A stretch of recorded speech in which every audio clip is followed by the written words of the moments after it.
Good afternoon, it's Graham Coath, it's My Music, and today I get to speak to Steve Weltman about the late, great Ken Hensley. Good afternoon, Steve. Afternoon, Graham.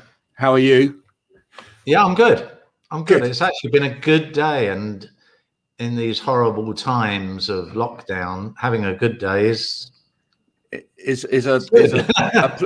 positive, isn't it? You look like you've been out. You look like you've been out training or doing some running or something with your. I look the part. No, in these times, I could be sitting here, just with this on and no, but I comfy in tracksuits, and it's not so warm today, so if not, it's shorts and t-shirts. Yeah. But I did work out this morning, as I do every morning. Yeah. Oh, that's well done. That's better than a lot of people do. Work out, then yoga, and then start. Can't complain about that. Now we're here to talk about obviously Ken Hensley. Where did your relationship start with him, Steve? Well, professionally, it started about 11 years ago. As somebody already in the business in the 70s, I went to see Heat, and I thought they were the classic lineup of Ken and Mick Box, David Byron, Lee Kerslake, and Gary Thame was just remarkable. Yeah, and I think is stated in the annals of rock that it was the classic lineup. So I saw them, and then I didn't see them because their manager, who was their record company, their agent, their publisher, their everything, didn't kind of work them hard in Britain. He was more interested in the rest of the world, where of course they were enormously successful. And then I connected by accident with Ken in 2009. Yep. And you were managing at this point? Were you? Yes, I was. Well, I was just resigning. I was running a public music company, which I was involved at from the end of 2004, and we floated on the AIM market. And my chairman, young guy, fantastic guy to this day, great city boy, very successful. Yes. And it was all about, I do the music side and he does the city side. He does the business. And within 6 months, because he had about 900 other companies, I was doing everything, and I got further and further and further and further away from music and more into shareholders and corporate governance and And so I've been there, sir. Done that. Have you? Yeah, got the t-shirt. It's not much fun, is it? No, it's not. No. And I discovered a word called nomad. Nominated advisor, acts between us and the stock exchange. Yeah. Who I won't name, but he was a pain in my butt. Yeah. Or in what we were trying to do, and never wanted us to progress. And so that was kind of, that was a great not to work with him anymore. Right. And so how did you end up with Ken? Well, I had been involved the beginning of their career with a band called Nazareth. Right. Yep. And actually went to work for their management company with the band in 74 till 77. And I won't bore you with that saga. And they're my great mates to this day. But I think I'd got them a song in a movie around 2009. Right. And they were on tour in Europe, and they were playing in the Czech Republic in the summer. And they called me up and said, look, have a treat on us, come over for the weekend and, see the show, hang out. Outdoor amphitheater, went over on a Friday night and went down to the show on Saturday. And and saw a poster, Nazareth, a special guest, Ken Hensley and Live Fire, his band. Right. Yeah. And I thought, shit, I haven't seen him since, 70 whatever. Yeah. So I went out to the sound desk and watched the whole show, and they were absolutely fantastic. And Ken, I mean, he had the same energy, if not more, behind his Hammond that when I saw him, eons ago. And following morning at the hotel, it was like a buffet breakfast, and I was up early before anybody in Nazareth was up, and sitting down, and Ken arrived kind of in front of me and just said, "Do you mind if I sit here?" Now, bearing in mind the place was empty, I said, no. And we just started talking, just general chat for quite a long time. Yeah. And then about a week later, 10 days, he called me and he said, "Steve, I told you I live in southern Spain." I said, "Yeah." He said, "If I sent you an air ticket, would you come down and have a chat?" And I said, that's a hard choice, isn't it? Yeah, well, it's always lovely to go to southern Spain. But I said, "What about?" And he said, "About maybe you representing me." So I went, but I spent the weekend Googling, or the next few days. I couldn't find anything of new records or him and his band records. And anyway, I got down there, spent a few good days with Ken and his lovely wife, Monica, who looked after me like I was a king. I said to Ken, I said, I can't find anything with the band, or you haven't done anything for a few years. And he said to me, "Steve, look, I'm nearly 65. He said, nobody's going to sign me now to make records." And I said, "Well, if I get involved, that's going to be our first target." Yeah. And I think my Book of Answers is the 9th album we've done. That's incredible, isn't it? In that period of time. I know. I mean, that's incredibly prolific, isn't it? I mean, it's almost like going back to the 60s and 70s, where, I mean, he was forced to write 2 albums a year, as all the bands were. Most of them were. Sure. I mean, yes, we have released two live band albums, but they have a place. I mean, the last one we did was a really cool live album, which we did in Russia. Well, I think when you've got musicians of that caliber as well, anyway, you've got to release some live albums as well, because it's just the energy from someone like that. You just got it in one, and if you looked at it, your viewers do. I mean, people listening. I mean, it's called Live in Russia. It came out in 2018, and I've been around a long, long time in this business, and I can say absolutely candidly, it is the first live album I've ever been involved with that is actually live. There is not one overdub, not one remix, not one re-record, nothing. How long did that take to get out from start to finish? That must have affected that. Sorry, it came out in 2019. We did the show in 2018. Yeah. Because it was the quarter-final, England versus Sweden. So I had a laptop set up in the dressing room. It was outdoors in the marquee. I watched the first half live, and then we were on stage. Right. The time difference much later there.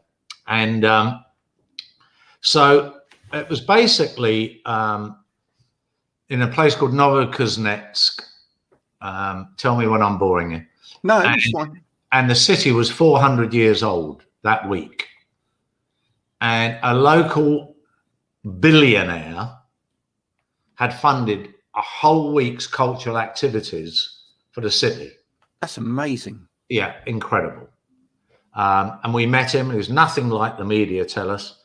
Real guy, actually, sadly, involved in coal mines. He employed in his business 25,000 people. Wow. That's a large town. Yes. Yeah. Yes.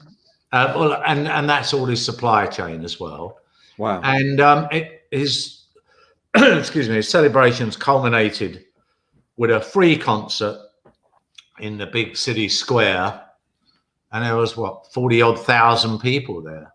Wow. And about 2 weeks before, it was all contracted through our favorite promoter in Russia and all his people who are as good as anything in the West.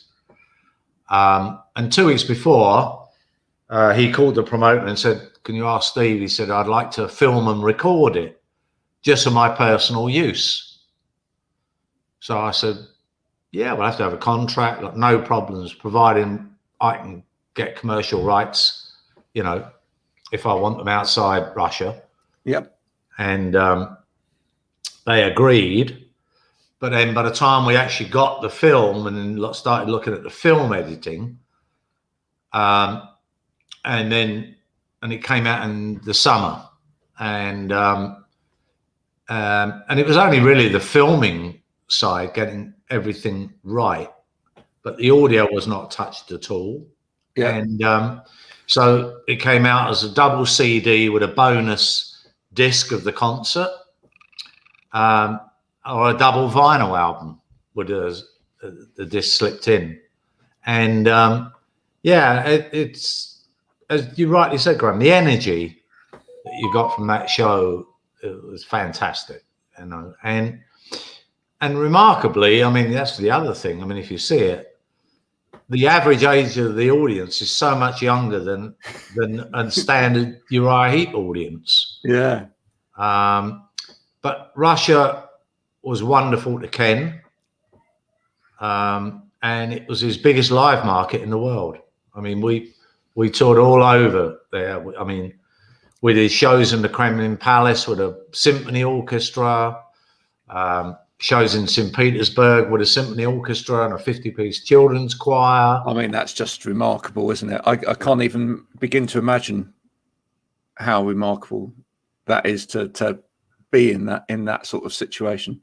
Yeah. And of course, there's a link between Russia and this new record as well. There is. And talk about remarkable stories. When I heard this story, the whole story of how this album came together is quite unique and remarkable.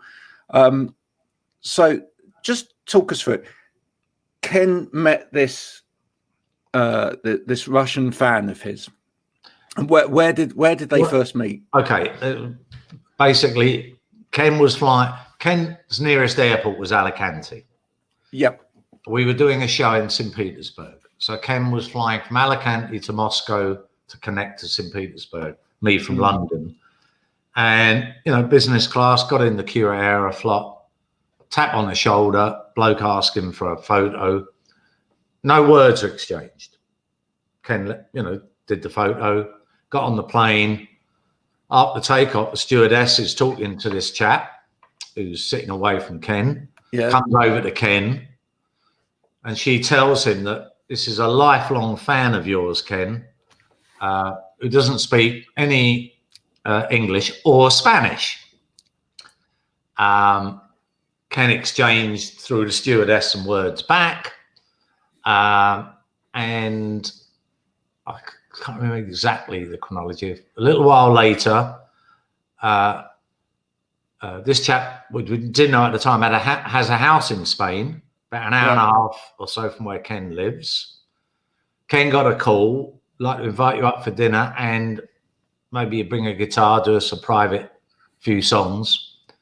Ken goes up, does it, and the chap, as he's due to come back, says, "Look, you know, my hobby is poetry. If I sent you a few poems, do you think you could adapt, maybe putting some music to them?" Yeah. Was Ken, throughout this process, was Ken talking to you about this and what was going on? Or I knew about him meeting the chap at the airport, and I knew he was going up to meet him. Right. Then the day he got back, he called me and told me that he was going to get a few poems. What did I think? And my words were simple, that I think that was September of 19. And we'd already agreed a while before that we weren't going to do anything in 2020 until April. Right. Because 2018 and 19, we were so busy. Sure. And I said, look, we've got, some commitments left in this year to finish, but once, you get back and you've rested, you could have a look at it. I mean, creatively, it might give you a buzz, if nothing else. Yeah. So a little while went, and he said, I'm going to give it a crack. So Vladimir had sent him a few poems. Yes. And then a little while later, he sent me a couple of demos, just an acoustic and him. And he said, what do you think? So I had a listen, and I said, there's something here. I said, this is really intriguing. I said, I think you should take one or two of them a bit further, which he did. And one of the songs, which is on the album called Stand, Chase the Beast Away. Oh, amazing song. He said to me, it needs backing vocals and harmonies. And I said, okay. So people I know, I got Rosie in Yorkshire, Belinda in Teddington, Ekaterina we worked with in Russia, Roberto in Italy. Yep. And these people, by the way, all feature on the video for this. That's correct. Yeah. So they all recorded their bits at home on their phones, filmed themselves on their phones, sent them down the line, and Ken sent them over to Tommy Lopez, who has a studio in Alicante, who's assistant producer on the record, who's also a drummer. Yes. And an engineer. And I mean, the first version was not the finished version, but he sent to me. Oh, it was great. He sent it to Vladimir. Vladimir went through the roof. Then it's like, right, it's going to be an album. And then, of course, the virus hits. Yeah. So there was nothing to do anyway. We hadn't planned any shows as I mentioned earlier, first part of the year. Yeah. So, and with the virus and the look of this year, all the shows we had in were postponed. Sadly, now they're all cancelled. So I gave him the time, and Vladimir didn't leave Spain. And they became great friends. They also... What do you think it was about the relationship between Ken and Vladimir Emlyn that sort of really drove this album? I think it's a very, for anyone that gets to listen to this, and I hope people do actually take the time to listen to it, it's a very, very special album. Thank you. And really quite, I mean, notwithstanding the fact that Ken's no longer with us, it's it's a very emotive album. There's a couple of reasons, in my opinion. Yeah. First of all, I'm not giving any secrets away to the media. It's in Ken's book that was published in 2007. Towards the end of Heat and into the 80s, Ken had a major drug problem. Major cocaine problem. Okay, it's public knowledge, and decided to get clean. Part of getting clean, he actually found Christ. Became a born-again Christian. Very private with his faith. Never went to church. Still drank, smoked, swore like a trooper, but had great faith. Yeah. When Vladimir was 28, he was involved in a serious accident, broke his back, various other things with his spine, and he was told he was going to die. Yeah. And he survived. He's a Christian. So there was a bond. Yeah. Not only over faith, but also over surviving. Yes, very much so. Survival. Yeah. Then you've got the fan side of it. So somebody, if you like, who respected Ken's work and his words. And of course, later in life, if he followed Ken, would have found out he'd become a Christian. Although Ken didn't broadcast that fact, but he was, if asked, he was very candid about it. And I think that the survival issue, as you mentioned, I think the faith, the fan side of it, And as importantly, and this is something going back to when I first met Ken, Ken never wanted to look backwards. Yeah. We always wanted to move forwards. So this was a challenge. Yep. And we'll have to do this again, because in 2019, Graham, yeah, we actually recorded another album. Really? Which in a totally different way is as or more unique, but we never wanted to release it to the end of this year. Right. It has a time and it has a place. Yes. And I'm not discussing it with anybody. Now, no. But, but I look forward to all those that. elements. Yeah. You know, I mean, Ken was happy to play with his band the heap songs that he wrote, and was grateful. I mean, he adored his fans and the audience, you know. I mean, and there wasn't, you know, I did shows with him all over the world, and he always said to the audience, thank them, and without them, he wouldn't be here. And that's so true. I mean, given the fact that you were obviously close yourself to Ken, and yeah, you know, Ken died in November last year, sadly. But I mean, you listening back to yourself to this album now, have you found answers in it? Well, I think I probably have a slight advantage to you, because I've lived through every element of the lyrics. Yeah. And the music as it's developed, and different levels of mixes and so on. Do you think people listening to it will find life answers in this album? One would hope so, but then again, I'm not everybody else. So, you know, I've always been a words person. Yeah. And I think that one of the great things about music, maybe it's in all the arts really, but is that, you know, you could have listened to a record 6 times, and you play it the 7th time and you hear something, you think, oh, what was that? Oh, I get it. It comes from a different perspective, which you hadn't looked at from before. It's like a movie. I mean, I'm sure there's movies in lockdown that people have seen the 2nd time, the 3rd time. Yeah.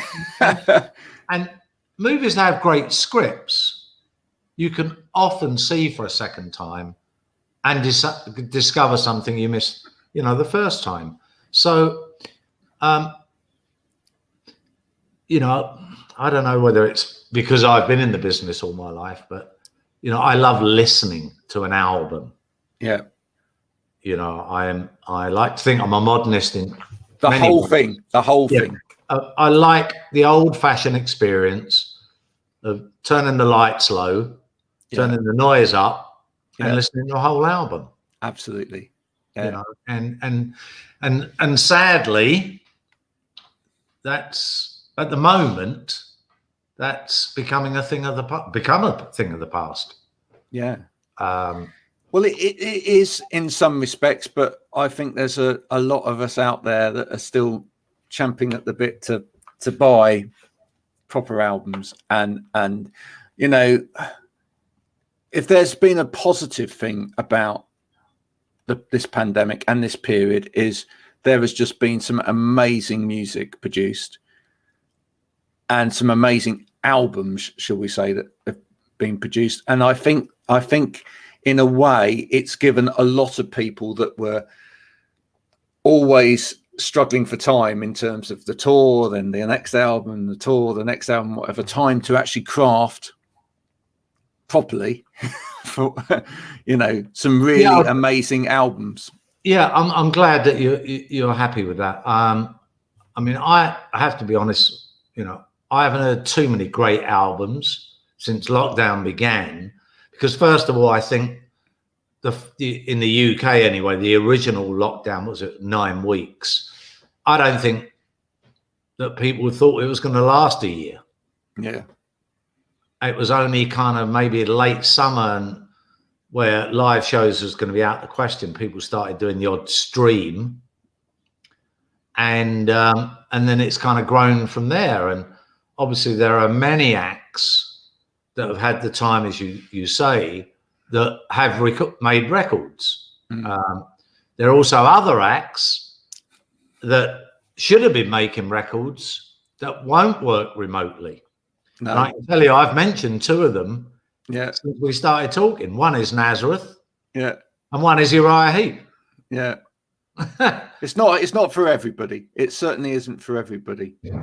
But I mean, listening to this album, I really, really enjoyed this as an album, and I think there's a depth of lyrics that run.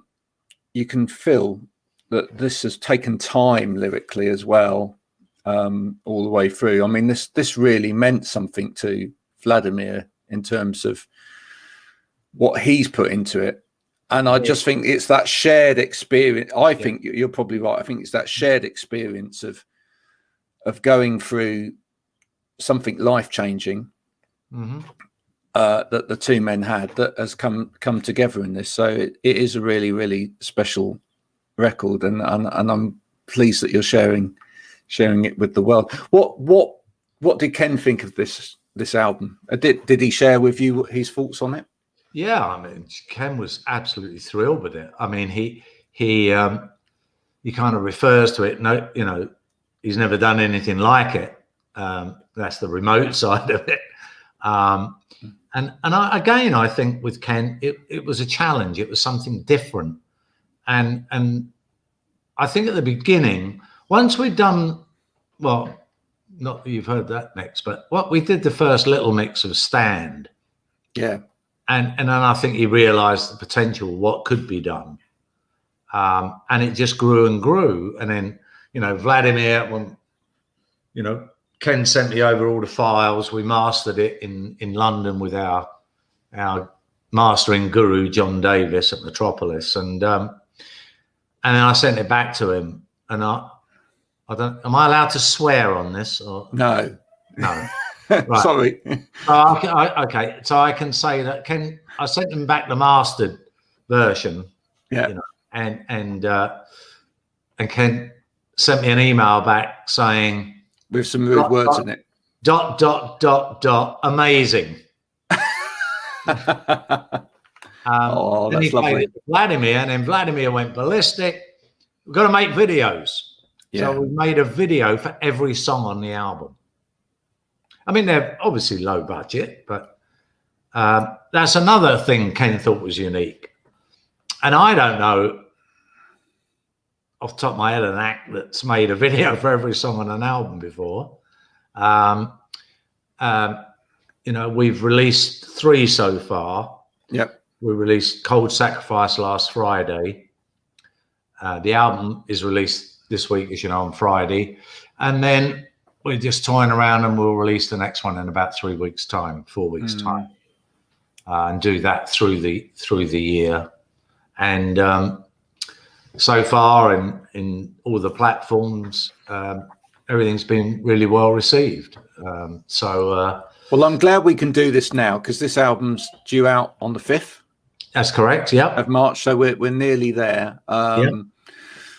And I believe it's available. It's a Cherry Red Records, yeah, on vinyl and CD or download. Yeah, but you know, come on, folks, buy it on vinyl. What would have Ken liked you to listen to it on vinyl? Vinyl, yeah.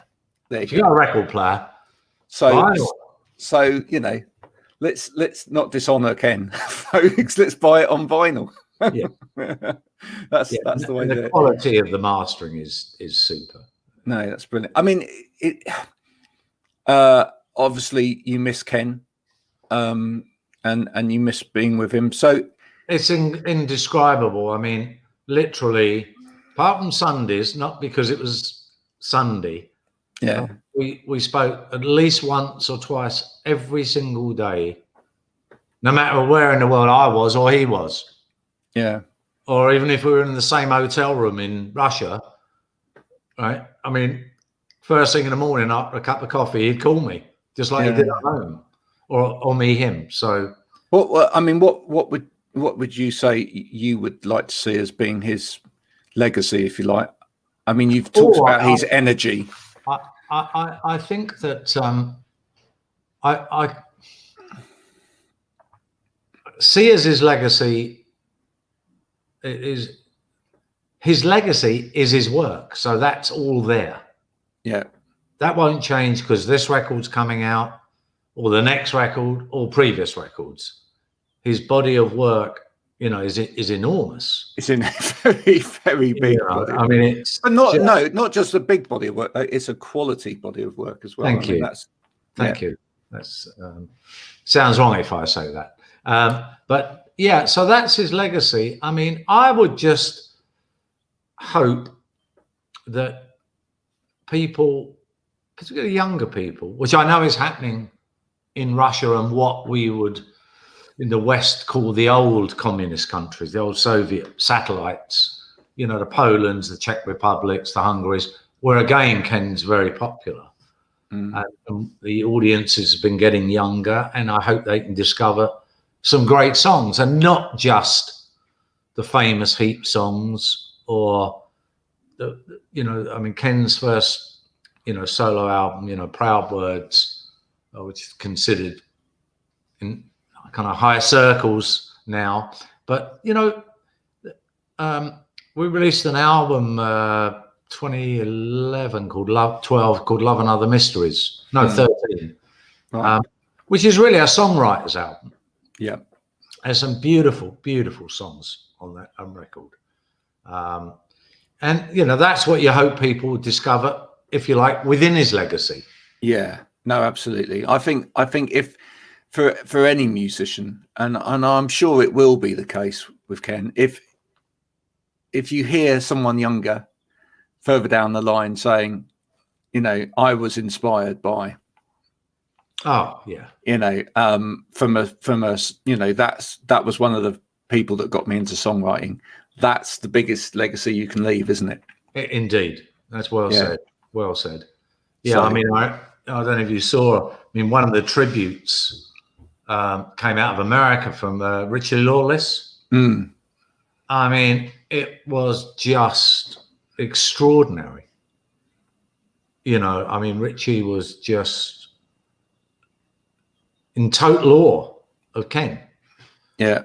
I mean, about his songwriting, about his playing, and, all those kinds of the Paul Stanleys of this world. And yeah. So, yeah, I mean, it's well, that's lovely to hear. And I mean, deep down, was he quite a humble man himself? I wouldn't say. I mean, I heard in another interview he said he always wanted to be a rock star. So, but deep down, was he? He was a good man. He was a good man. He and Monica, when he came back from America and moved to Spain, they actually started rescuing animals. Wow. When I first went there, they had, I think it was 12 dogs, 12 cats, sheep wandering around, goats, chickens, and they live in the middle of nowhere. Yeah. And they live off a B road. And if you come off the B road, you're on a dirt track for about 600 meters. Yep. So I'm sitting out on his terrace, lovely day, and I see a police car coming down. So I said, "Oh, what have you been doing?" And he said, "Oh, it's probably an animal." And I didn't get it then. And of course, they came out with some abandoned dog. And then, well, not that long, about 4 years ago, police car, abandoned kitten found in a dumpster that had been blinded in one eye. Oh. So what did he do? Down the vets. Yeah. Now, I said he should have got air miles at his vets, or he should have had a gold card there, because they were there all the time. And the vet said to him and Monica, it's best to remove the blind eye. It will make the good eye stronger. So that was like 500-600 euros. And now, which one was that? Tigressa. That was Tigressa. They named it Tigressa. because he had stripes. I'm impressed you remember the names of all these animals. Yeah, yeah, absolutely. They're my animals as well. Yeah. Directly. And then 3 weeks later, you won't believe this, police car, another kitten blinded in the other eye. Oh. So Tigressa had the left eye blind. This cat, right eye blind. Back to the vet, same thing, another operation, another amount of money. And this one's called Simba. They're now grown, beautiful. Yeah. Beautiful cats. And this was Monica. It's like, what do you do with little kittens? So a little spare room. They put, kitty litter and everything in it, and they had their own little room, so they couldn't get out because you got all these other full-grown dogs and cats wandering around. And so well, it sounds like if he hadn't have been a musician, he would have been running an animal charity. Yeah, I don't know about that. I think his first, well, not first dream, but as soon as he saw Elvis, he wanted to be a rock star.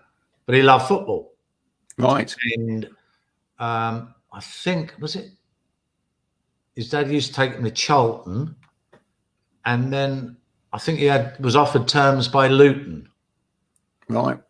Like associated schoolboy kind of thing, and yeah. Fell out with his dad because he said no because he wanted to be a rock star. So I think, certainly Ken, if you like, being in the limelight and, a writer and known as that and in a band, and then, there's a certain diva part to do that. You have to have that diva in you. Yep. So, he had his moments. He was a human being. And he was, as I said earlier, he was incredible with his fans. I mean, and that always stands you in very good stead, as it should be. Yeah, as it should be. But I've seen it not so good in others. No, he was really, really grateful, and I think that he would be, I don't know how to describe him. I mean, he was a good guy. The core of the man was a decent man. That you can't say any better than that, can you? No. Steve, it's been an absolute pleasure talking to you, sir. And I hope that people go out and they give this album a try. Thank you very much. Which is all that we can ask for them to do. But it's well worth doing it. Don't just stream it, because Ken wouldn't want you to do that. He'd want you to buy it on vinyl. As Steve said, shut your eyes, lie on the bed, and listen to the whole thing as loud as you can. So do check it out. It's called My Book of Answers. It's out on the 5th, which is 2 days from now, and you can get that online from Cherry Records. So make sure you get your order in now, and then you can be listening to it next week. Steve, pleasure. Thank you for joining me today. Thank you very much, Graham. Cheers. Take care. Bye-bye. Bye-bye.